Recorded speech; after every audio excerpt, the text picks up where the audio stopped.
So welcome again to another edition of the Common Constitutionalist Weekend Video Podcast. Yes, finally some video. It's a beautiful day. It's nice and hot.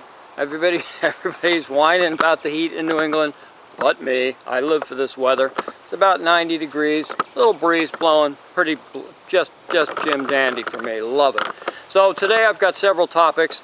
Usually I have one topic that I drone on about. Today I've got several topics to speak about. The first is going to be business signage, signs in the windows of business, and the right basically to not serve somebody you don't want to serve. We'll talk about that. Then we're going to talk about, I got my notes because I've got several topics, so I got to keep them all straight. We're going to talk about from the Blaze, a singer from American Idol who was invited to sing at a Trump event, for want of a better term. And what else we got? We got from the Hill, we're going to talk about Deputy AG Rod Rosenstein. Yeah, my favorite guy, and yours. And finally, we're going to talk from Newsbusters. We're going to speak about the girls on The View and what their view of things are, whatever. So that's what I've got for you today on the weekend edition of the Common Constitutionalist Video Podcast. And welcome back, welcome to it. See you in a bit.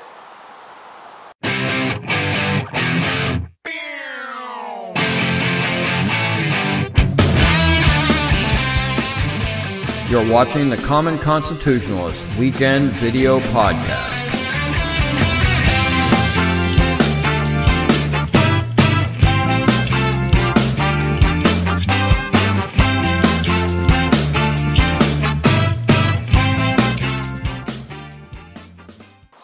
Alright, so welcome back. First one out, I can't even remember where I got this from. There was several websites that put this up, and this was actually a video with a little commentary, like a transcript of a video, whatnot. But I thought it was fascinating, so I don't know who to give attribution to. So, c'est la vie. Yeah, a little French lingo for you, baby. Yeah. All right, so a company called Midwest Wine and Spirits. They are it's a liquor store in Oklahoma City, Oklahoma, I think. They posted a sign, a new sign in their front window. And it reads in all caps, "Pull your pants up or don't come in. Try to have some decency and respect for others. No one wants to see your underwear." Ain't that the truth, bro?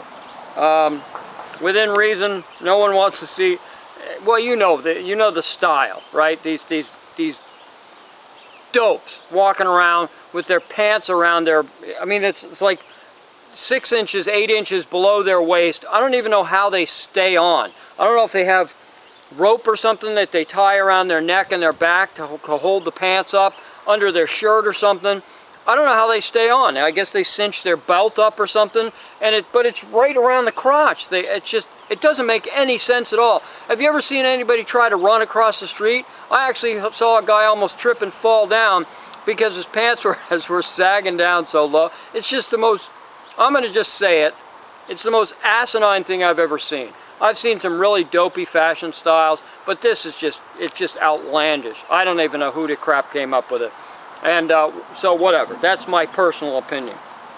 So, quote, "It's tacky and it's gross and we're adults. Pull up your pants," said employee Shauna Wiesner. Wiesner also said it's a matter of security. Usually when people come in with their pants sagging, it's easier for them to steal bottles. Oh, liquor. You know, fortified wine, Ripple, baby. And they're probably right, because they're all baggy and stuff, and you could probably, slip a couple bottles of red eye in there, nobody knows the difference. I don't know. People we spoke to, the news station that interviewed the people at the store and some of the customers, had mixed reactions to the sign. "I agree with it," said customer Chad Gilbert. "I don't want to see anybody else's underwear. I realize wearing pants low is a fashion statement for some, but it doesn't work for me, and I find it somewhat offensive. I don't find it offensive. It's just so stupid. I mean, God. And you know, and it's you know, I call you call people, or I call people ignorant sometimes, and it's not, that's not a slam on anyone. Ignorance is just a lack of knowledge. Okay, you can teach your way or learn your way out of ignorance. Stupidity, on the other hand, is a choice. You choose to be and remain stupid. And if you're wearing your pants like this, dude, you're stupid. Sorry, I don't get it. Just never did, never will, whatever. Another customer, Sunshine Weatherby. Wonder where she comes down on this. I can see that if it was like a church, there are families there, you might have a problem with that. But this is a liquor store, and I've seen worse at a liquor store. I don't doubt it, depending on when you hang out at the liquor store. If it's like a 24-hour store or something like that, yeah, maybe I've seen worse, no doubt about it. But still, the baggy pants, not the baggy pants, but the saggy pants, it's so stupid. But the store said if you don't abide by the rules, you're welcome to leave. We don't need their business, and if they're not going to be, and if they're not going to be by the rules, we've got rules around here, people, Wiesner said, that employee, that is. And it just, this goes again, oh, here we go. I'm at my son's school. It's in the middle of the summer. My son's at their gym, I guess, that remains open. He's working out while I'm doing my podcast, and it just figures it must be 3 o'clock or something like that, because the bells tolled thrice, and so that must be the case. At any rate, I digress. Back to the signage things. This goes back to what I've always contended, that if you own a private business, okay, you don't take public money. It's not a public business. It's not a public enterprise. You're not doing business on a city street or something like that. You've got a right to not serve anybody. If they're black and you don't want to serve them, don't serve them. If they have brown eyes and you don't like people with brown eyes, don't serve them. I've got glasses. If you don't like me because I have glasses, don't serve me. If you think I'm a jerkweed, don't serve me. I don't care. I'll find somewhere else to go. The marketplace will always decide who is worthy of remaining in business. And if you discriminate to a point, nobody's going to show up there anymore, and you're simply going to go out of business, and that's allowing the marketplace to decide. There you go. So these people have every right to post that sign, and of course there's going to be leftists out there saying that it's not fair and it's not right and so on and so forth. And I don't think so. I don't think in this current climate now, with the Supreme Court rulings and all these other things in the bakery, the Colorado bakery deal, I don't think anybody's going to file suit on these people, which is a good thing. So we're making progress in that respect. All right, on to the next topic. This is from The Blaze. American Idol finalist Jax. I don't watch American Idol. Don't know who Jax is. Is a woman. Young girl or young woman, whatever. Jax is J-A-X, of course. The New Jersey native who finished third on the iconic TV singing contest in 2015 received what she called a once-in-a-lifetime opportunity to perform at the White House. Oh yeah, okay, it's for the 4th of July ceremony at the White House. Now, who the heck wouldn't jump at a chance like that? I don't care who the president is, whatever. If you're an entertainer, and you're an up-and-coming entertainer, you take every gig that you can get. And singing at the White House, brother, that's a good gig in my book. But as is the case with many in the Blaze writes, as is the case in many in the entertainment field, virtue signaling seems to prove one's wokeness, and one DJ E-Love, that's this dude's name. It's probably John Jones or something like that. That's his given name. But DJ E-Love, he calls himself, decided that he wanted to let Jax know he didn't appreciate the fact that she will perform with President Donald Trump in attendance. Oh, boo frickin' who, DJ Jackweed Love. Maybe that's what the J means, Jackweed. Quote, I heard that you were performing at the White House. I'm sure this isn't the way he speaks, but whatever. I heard this, just like last week I couldn't do a Maxine Waters imitation, so I'm not going to bother to try and do this DJ E-Love dude. I don't know who he is. I don't know who, whatever. So he says, quote, I heard that you were performing at the White House on the 4th of July this year, DJ E-Love tweeted to Jax, adding, this is really too bad, because I've been following your career with great interest. Yeah, I'll bet you freaking have, DJ E-Jack. But now you've been outed as a Trumper, so go effing burn in hell and unfollow Jax, unquote. This is what he says, because she's decided as a career move, or maybe she's a Trumpster, I don't know, but as a career move, she wants to just perform at the 4th of July ceremony. Trump just happens to be there at the White House ceremony, and this guy, because he's such a hate-filled jerkwad, decides to tweet, you can effing burn in hell. Just because she wants to sing, probably ends up being one song, maybe two, at the 4th of July ceremony. I mean, you want to talk about some bitter sons of guns. I don't understand these people. They're so filled with hatred. It's unbelievable. So how did the singer respond? Well, she responded actually with class, which is terrific. Rather than put the troll on full blast, which she had every right to do, Jax responded with class. Quote, I would have jumped at a chance to perform for any president, Jax replied. It's an honor and a once-in-a-lifetime opportunity to perform at the White House for a military event, given that my brother is a Marine and my father a 9/11 first responder, you jerk. Telling me to burn in hell seems counterproductive. That's civility for you, and that's the way I guess that these people should be treated, although it's really sometimes difficult after somebody... No, I guess not. Now that I think about it, if someone were to attack me this way, I don't really care. But if somebody attacks somebody I care about, I don't know this Jax person from Adam. She might be a flaming lib herself. I have no idea. I doubt it, because flaming libs are so angry and angst-filled that they would never agree to a White House event with Trump in the White House. No chance in heck, no way. But she handled this with class, and that is just absolutely terrific. So we're going to take a quick break. We'll be right back with more fun with Deputy AG Rod Rosenstein. Yay! Be right back. You're watching the Common Constitutionalist video podcast. Yeah, baby!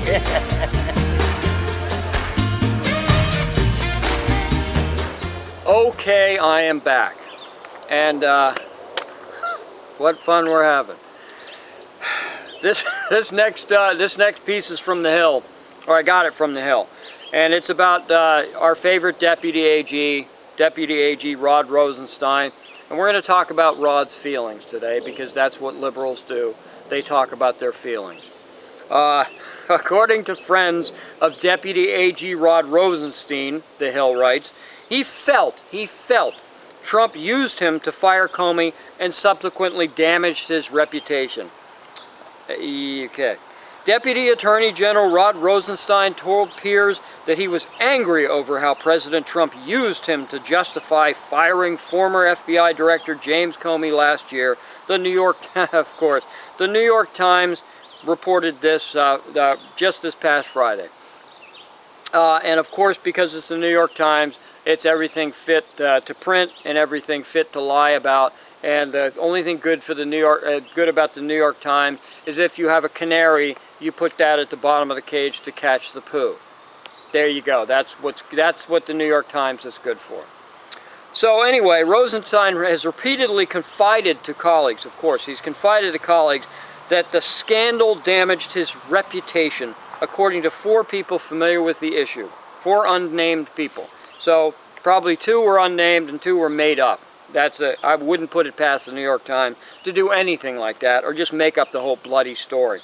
I don't think old Rod needed any help with damaging his own reputation. He's done a stellar job of that himself. The guy has made a complete fool out of himself. All of these guys, McCabe, Comey, Mueller, Rosenstein, who's it, Ray, they've all made complete boobs of themselves, because they're all in one manner or another lying and trying to get away with this, and they would have. And imagine, just go back and imagine all of this stuff, all of these lies, all of this subterfuge, all of everything. If Hillary had gotten elected, we would know nothing of this. We would absolutely know nothing of any of these cover-ups, any of these lies, any of this conflict, the collusion between the Democrats and Christopher Steele and the dossier and all that other crap. We'd know nothing of this. We'd never get to the bottom of it. This can of worms would never be opened, unfortunately, and the government would go on just like it was. I was going to say all-powerful, but even more powerful than it was before, and with even more confidence that they can get away with I was also going to say virtually anything, but anything at this point. Imagine if Hillary was president, how bad this country, what kind of shape this country would be in morally and legally and righteously and whatever. It would just, God, it would be such a swamp. It's we are so blessed to have Trump in the White House. We're so blessed to have anyone but Hillary in the White House, just because of this kind of crap. It's just unbelievable. So anyway, I'm sorry I went off there a little bit. So publicly, the top Justice Department official has repeatedly defended the letter he penned condemning Comey's job performance, but internally, of course, Rosenstein appeared conflicted on this matter, the Times reported. Yes, indeed, they sure did. They would report anything that would damage Trump or make his administration look bad or anything like that.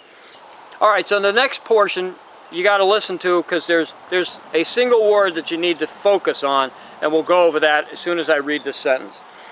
Sources told the Times that Rosenstein believed, what was that word? Sources told the Times that Rosenstein believed Trump had manipulated him and his letter, which criticized the FBI's handling of the 2016 investigation into former Secretary of State Hillary Clinton's use of private email server in order to rationalize Comey's firing, unquote. So Rosenstein believed that he had been manipulated. Believed? Really? He either was or he wasn't. It's kind of like being pregnant. You either are or you're not. There isn't, hey, I believe I'm pregnant. What? Well, you either are or you aren't. It's the same with I was manipulated. I believe I might have been manipulated. What? No. You either were or you weren't. Other than that, you're hedging your bet. Or you're making it up after the fact. You believe you were manipulated. Give me a freaking break. And the only way you do this is that you are, I guess you might be currying favor or backtracking. All right, first you believe you did the right thing, so you wrote the letter.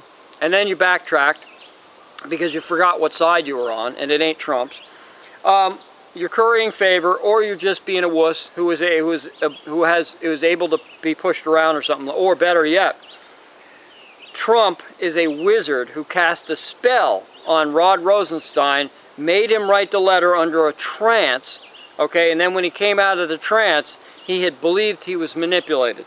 I think that's probably it. So, we all know why Rosenstein, whoever the crap, I don't care, fired Comey.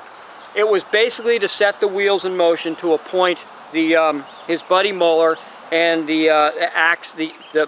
and his lefty band of thugs, basically, all Democrat hitmen on Mueller's team. It's uncanny, and not many people are questioning the fact that every one of these attorneys on Mueller's squad are lefty hitmen. It's just unbelievable. And all three, Comey, Rosenstein, or Mueller, are all friends, and they've all worked together at one time or another. So they're tight.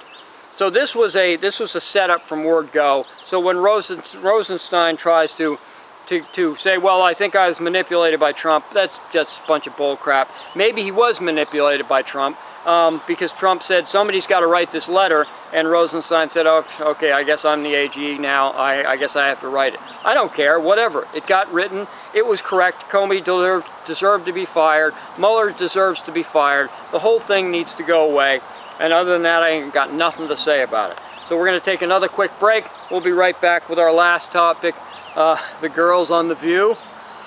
I'm not sure I've ever spoken about the girls on The View. This could be fun. Be right back.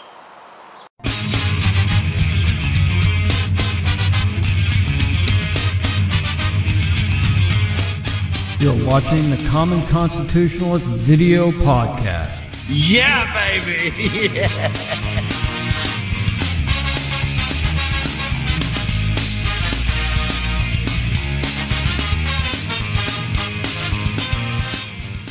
Okie dokie. I'm back for the last segment. This is from Newsbusters.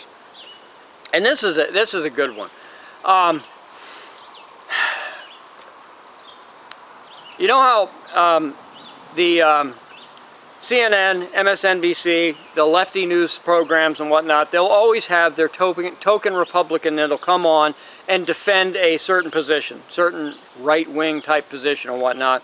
And that's what they do, and they argue back and forth, and they make sure that on these news shows, they make sure that it's 1 against 5 or 1 against 3 or 1 against 4. There'll be one either semi or quasi-conservative or at least Republican voice, and then it will be 4 or 5 hard lefty Democrats, and they'll all gang up and won't give them, it'll filibuster against them, whatnot.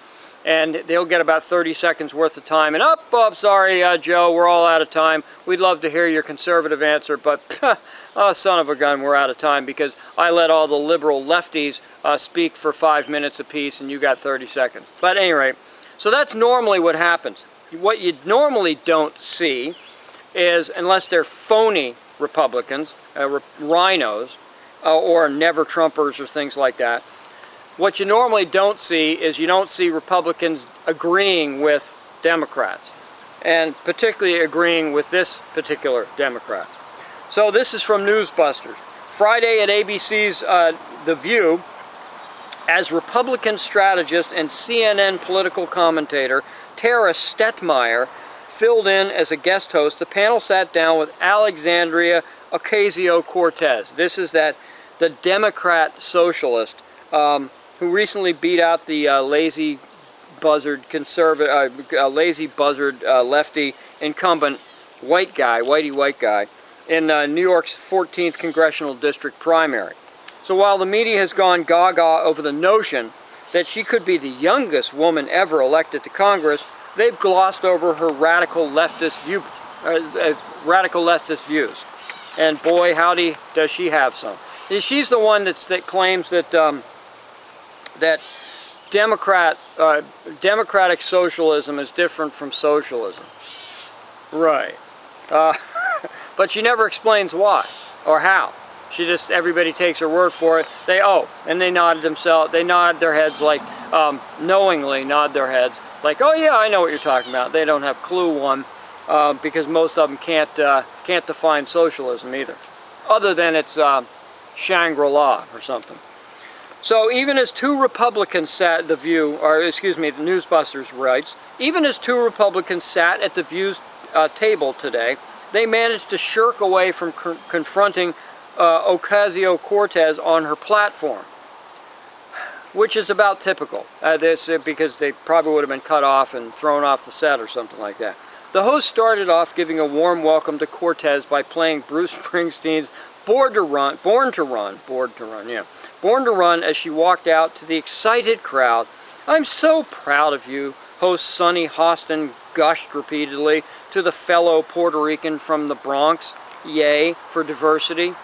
Huzzah. They began by avoiding all controversy with questions like, did you think you were going to win? And why did you run? If you were a tree, what kind of tree would you be? If you were a cloud, what type of cloud would you be? Nimbus, cumulus, what would you be? Brother, it's so ill, so sickening. Hostin even stepped in to play, one of the hosts of The View, even stepped in to play a PR director for Cortez, noting she had degrees in economics and international relations, probably Soviet relations or something, Venezuelan or Cuban relations, I don't know. Finally, Joy Behar and Meghan McCain asked Cortez about her win upsetting the Democratic Party, who didn't financially back her. Behar asked, do you know, or excuse me, do you think that that shows that the Democratic Party at the moment does not get it? They don't understand to back people like you? Cortez characterized her lack of support due to her being the newcomer and how well established Democrats didn't want to rock the boat by supporting her publicly, but privately they did. Yeah, you go, Comey. You go, socialist. Yeah, we're all socialists now. Workers of the world unite, or power to the people, or some nonsense. Meghan McCain asked a similar question, but did point out that Cortez identified as a democratic socialist. You consider yourself a democratic socialist like Bernie Sanders, correct? Nancy Pelosi was asked about you, and she didn't exactly give you a ringing door. And this is Meghan McCain asking this, so at least she came to bat a little bit. Nancy Pelosi was asked about you, and she didn't exactly give you a ringing endorsement. You didn't exactly give her a ringing endorsement either. Do you think that the future of the Democratic Party is socialism? Cortez tried to argue, well, here we go. Cortez tried to argue that democratic socialism was different from socialism, but didn't explain how. Of course she didn't explain how. She couldn't possibly explain how, because they're the exact same thing. And socialism is a kind of a crock too, if I may digress slightly, because socialism is just a stepping stone. Okay, you have these steps. You start at capitalism, and then you step onto the socialism platform, and the platform begins to sink, and as it's sinking, you have to step onto the communist platform. It never ends at socialism. Socialism is a myth. It is simply a stepping stone between a bridge between capitalism and communism. And it's always the same way. It's always capitalism to communism. It's never communism to capitalism, or very rarely anyway. We'd love to see it, but it usually doesn't happen that way because the communists don't like to give up their power. And even when they do, in the case of the Soviet Union, we see what happens. They go, you know, kind of capitalist, kind of thuggish, kind of like the mob, and the Wild West, even more wild than the Wild West was in America, and then they start going back toward authoritarianism under Putin. That's the way it works. So anyway, first of all, there's a huge difference between socialism and democratic socialism. Basically, what that boils down to me is I believe that in a moral and wealthy America, it is moral, and in a moral and modern America, no person should be too poor to live in this country. Yay! Cheers and applause rang out throughout the audience. And that's what I believe. Well, that's a bunch of gobbledygook nonsense. What the heck does that have to do with socialism or democratic socialism? It has nothing to do with anything. It's just a bunch of crap, and everybody yells and applauds and yay for them. But it doesn't mean anything. It's virtue signaling is what it is. So Cortez shrugged off the controversy of running on a socialist platform, saying, I don't think people wake up in the morning and say, I'm a capitalist, you know, but no, they don't. But the left definitely does wake up and say, because everything's politics, I'm a socialist. So it's funny that when I win, this is the word that's always thrown away, or thrown around. Of course it's funny. It's not funny, haha, it's just funny, you've got to be kidding me, that wherever it was, it's the Bronx or something like that, the primary went to a democratic socialist. Not that the rest of the party isn't, but at least she admits it. But they used the word socialism all the time, Behar quipped, apparently referring to conservatives. That was about as close as it got to an argument as Tara Stetmeyer, the Republican strategist, cut in to say that they weren't going to talk about Cortez's viewpoints on the show. Really? They weren't? Well, they just started to, and you cut them off, Ms. Republican. I think we should probably save the conversation for another time, because I'm sure Meghan and I would have disagreements on the socialism aspect of this, or maybe not. This is about you today, and what you did was really amazing, Stetmeyer gushed. You're obviously, I come from a different worldview on how to approach problems, but your campaign video was so fantastic, Stetmeyer praised Cortez. I mean, God, this is awful. I can't believe it. Maybe this Cortez woman is a perfectly grand woman, but I bet Stetmeyer couldn't have picked her in a lineup a month ago.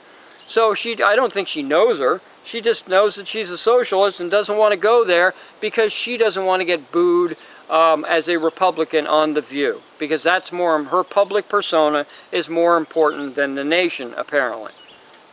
That's what I'm getting out of this, at least. So Stetmeyer, and here we go, more piling on for Stetmeyer, the Republican. Remember, a Republican speaking about a democratic socialist. Stetmeyer encouraged her to run. If Trump can do it, anyone can do it. Run for president, that is, next, all right? So don't stop there if you don't want to, she gushed. What do you even say to something like this? A Republican up on The View, and if she's welcome to her opinion and whatnot, but she doesn't make much for a Republican. Who's going to hire her now that she's gushing over a Democrat socialist? Who? I certainly, as a Republican, gee, who should we hire to run our campaign? Let's hire this person who gushed about the Democrat socialist and said that she needs to run for president. What? You've got to be kidding me. So, I can't, it's just absurd. I should have ended on something a little more fun. But at any rate, that's all I got today. Hope you all have a blessed balance of the weekend. I'm taking the week off next week. Going to spend some time with my boys, and it should be fun. It's going to be hot, baby. It's going to be hot and sunny all week. Yay! I couldn't have picked a better week to go off. Go to the beach or something. I don't know what we're going to do, but it'll be fun, and we'll talk at you next week. See ya.